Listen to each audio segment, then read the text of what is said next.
Africaines, Africains, je vous salue. C'est encore le professeur Massanka, adjantologue diplômé de l'ancienne université sur l'arbre d'Abidjan Plateau, la célèbre Sorbonne de la Pècle des Lagunes, la capitale de la Côte d'Ivoire, toujours très clair.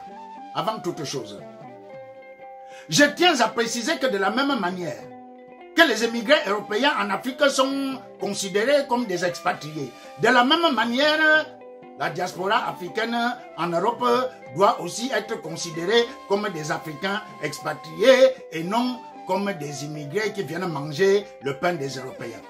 Même dans les concepts, les Européens doivent respecter la diaspora africaine avec la même réciprocité que les Africains respectent la diaspora européenne en Afrique. C'est donc dans le cadre de ces actions que j'ai effectué une grande tournée européenne pour aller rencontrer la diaspora africaine de nos Africains expatriés pour les sensibiliser sur la nécessité de faire la tontine. La tontine pour cotiser. Cotiser pour réinvestir en Afrique et ainsi soutenir nos économies.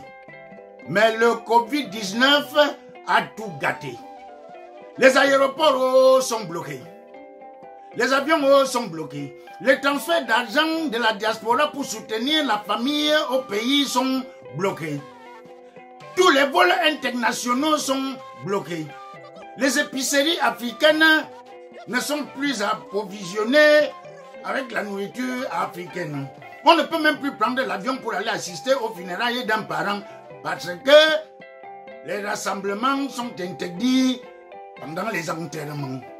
Voilà comment je suis resté bloqué en France. L'autre jour, on me dit que il y a un avion à destination de Cotonou. J'ai donc payé mon billet d'avion très cher. J'arrive à l'aéroport Charles de Gaulle. J'attends l'avion, l'avion ne vient pas.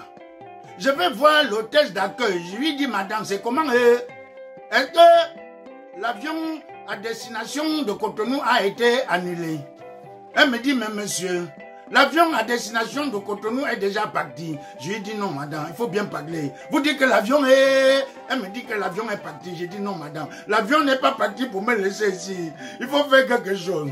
Elle me demande mon billet d'avion. Je lui donne mon billet d'avion. Elle regarde mon billet d'avion. Elle me dit, mais monsieur, on vous a appelé plusieurs fois. Vous n'avez pas répondu. Je dis, madame, vous avez appelé qui?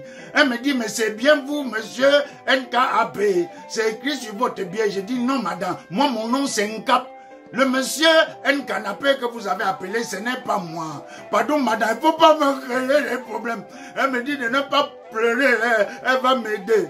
Mais que je dois préparer 100 000 francs CFA pour les tests de Covid-19, sinon je ne peux pas débarquer à Cotonou. Je dis, yeah, malchance, voilà encore des problèmes. Certains gouvernements africains devraient quand même faciliter les formalités aux Africains expatriés qui viennent réinvestir en Afrique pour soutenir les économies africaines de l'après-Covid-19. Voilà le problème que j'ai eu. Merci beaucoup.